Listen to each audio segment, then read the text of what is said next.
10 साल का रोहन उस दिन घर पर अकेला था।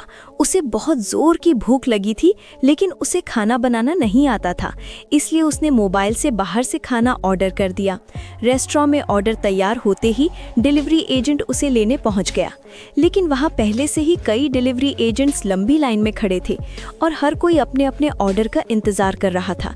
इधर घर पर भूख से परेशान रोहन बेचैन हो रहा था। उसने डिलीवरी एजेंट को फोन किया। भाई जल्दी करो, बहुत भूख लगी है, रोहन ने गुस्से में कहा। डिलीवरी एजेंट ने शांति से समझाया, सर यहाँ बहुत भीड़ है, थोड़ा समय लगेगा।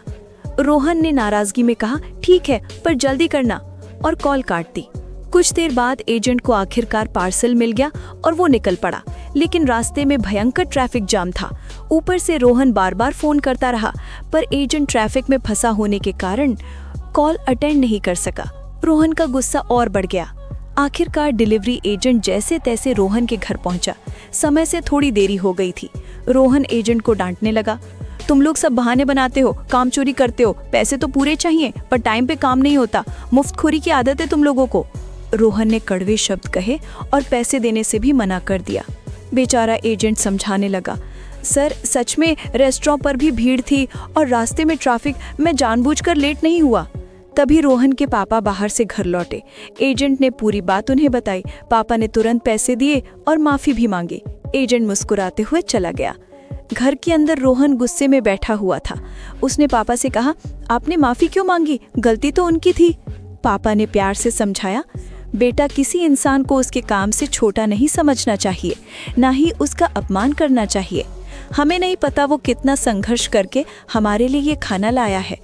आज तुम्हारे पास हर सुविधा है, लेकिन एक समय था जब तुम्हारे पापा भी बहुत गरीब थे। परिवार चलाने के लिए मैंने भी मजदूरी की है। सोचो अगर उस वक्त कोई मुझे ऐसे अपमानित करता तो तुम्हें कैसा लगता।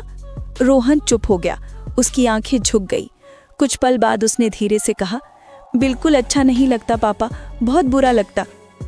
पापा ने कहा, तो बेटा जो सामने खड़ा है वो भी किसी का बेटा है, किसी का पिता है। अगर उसके परिवार को पता चले कि उसके साथ ऐसा सुलूक हुआ तो उन्हें भी बुरा लगेगा।